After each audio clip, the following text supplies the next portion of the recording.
പ്രമുഖ സാങ്കേതികവിദ്യ നിർമ്മാതാക്കളായ വൈസ് തങ്ങളുടെ സോളാർ ക്യാം പാൻ ഉപകരണങ്ങൾ വിപണിയിൽ നിന്ന് തിരിച്ചുവിളിക്കുന്നു. ഉപകരണങ്ങൾ തെറ്റായ രീതിയിൽ ഇൻസ്റ്റാൾ ചെയ്യുന്നത് മൂലമുണ്ടാകുന്ന സുരക്ഷാ പ്രശ്നങ്ങൾ കണക്കിലെടുത്താണ് കമ്പനിയുടെ ഈ തീരുമാനം. അമേരിക്കയിലെ കൺസ്യൂമർ പ്രൊഡക്റ്റ് സേഫ്റ്റി കമ്മീഷന്റെ കണക്കുകൾ പ്രകാരം ഏകദേശം 3,20,000-ലധികം യൂണിറ്റുകളാണ് ഈ വിഭാഗത്തിൽപ്പെടുന്നത്. തെറ്റായ രീതിയിൽ ഘടിപ്പിക്കുന്നത് ബാറ്ററിയുടെ സുരക്ഷയെ ബാധിക്കുമെന്നും ഇത് തീപിടുത്തത്തിനും പൊള്ളലിനും കാരണമാകുമെന്നും അധികൃതർ മുന്നറിയിപ്പ് നൽകുന്നു. ഇതുവരെ 13 പരാതികളാണ് ലഭിച്ചിട്ടുള്ളത്. 6 സംഭവങ്ങളിൽ ക്യാമറകൾ പൊട്ടിത്തെറിക്കുകയും ചില ഉപയോക്താക്കൾക്ക് ചെറിയ തോതിൽ പൊള്ളലേൽക്കുകയും ചെയ്തിട്ടുണ്ട്. 2026 ഏപ്രിൽ 3 തീയതിക്ക് മുൻപായി വാങ്ങിയ സോളാർ ക്യാം പാൻ ഉപകരണങ്ങൾക്കാണ് ഈ നിർദ്ദേശം ബാധകമാകുന്നത്.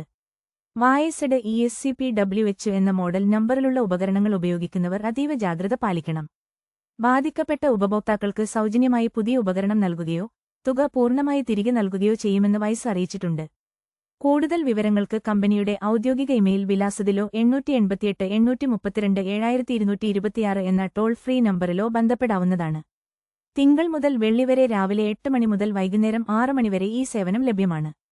ഇത്തരം വാർത്തകൾ വേഗത്തിൽ അറിയാൻ ഞങ്ങളുടെ ചാനൽ സബ്സ്ക്രൈബ് ചെയ്യുക.